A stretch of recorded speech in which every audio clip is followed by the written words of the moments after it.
What if, tomorrow morning, you woke up to the news that World War III had just begun? Not rumors, not speculation. Actual, confirmed conflict between the world's major powers. In those first hours, the world would change faster than at any time in human history. And the truth is, most people wouldn't even realize how much danger they were in until it was too late. At 5:12 a.m. Eastern Time, a sudden, coordinated military strike is detected. The attack isn't just on one country. It's on multiple strategic targets across continents. Intelligence reports start flooding in. Ballistic missile launches in Eurasia. Cyberattacks on North American infrastructure. And unusual military movements in the Pacific. The first official confirmation comes just minutes later, as emergency alert systems activate across several nations. Phones buzz, televisions freeze into national emergency broadcasts, and radios switch to government channels. But already, panic is spreading online, with unverified videos and voice messages claiming everything from nuclear strikes to blackouts in major cities. Within 15 minutes of detection, military command centers in the US, Russia, China, and NATO allies go to their highest alert status. Nuclear deterrent forces are put on standby. Air defense systems begin tracking every unidentified object in their airspace, ready to intercept anything that looks like an incoming missile. Fighter jets scramble from bases around the world, not just to engage but to guard key airspace against potential surprise attacks.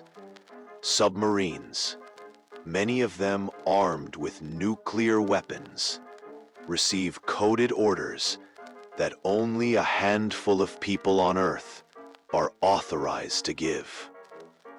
For civilians, though, the reality is far less organized. While military leaders move quickly, public understanding lags. Many people still assume it's a drill, a false alarm, or exaggerated news, because the idea of an actual global war is something they can't process in real time. In the first hour, grocery stores, gas stations, and ATMs see a rush of people trying to grab essentials.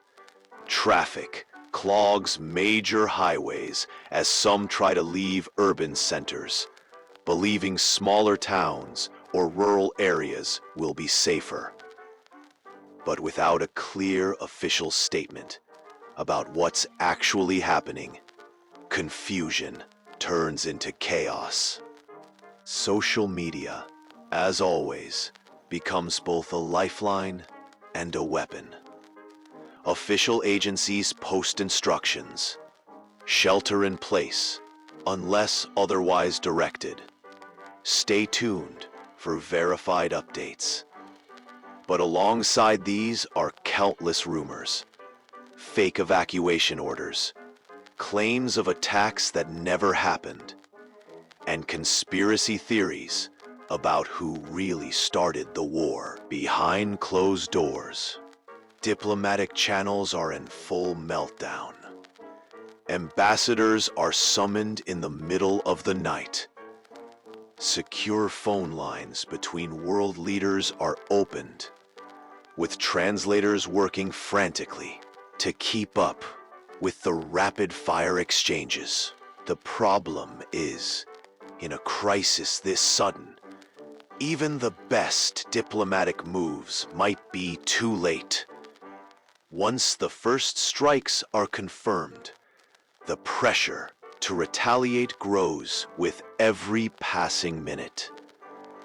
A single misinterpreted move, a military exercise mistaken for an attack, a radar glitch, could escalate things far beyond the point of no return. By the end of the first few hours, the world has entered a new reality. Stock markets have halted trading. Commercial flights are grounded. The internet in several countries is heavily restricted or outright blocked. And everywhere, people are asking the same question. Is this the start of the end? For those who have studied military strategy, these early hours are both the most dangerous and the most decisive. If cooler heads prevail, there's a slim chance of pulling back from full-scale catastrophe. But if panic or aggression takes over, the next 72 hours will be unlike anything humanity has ever endured.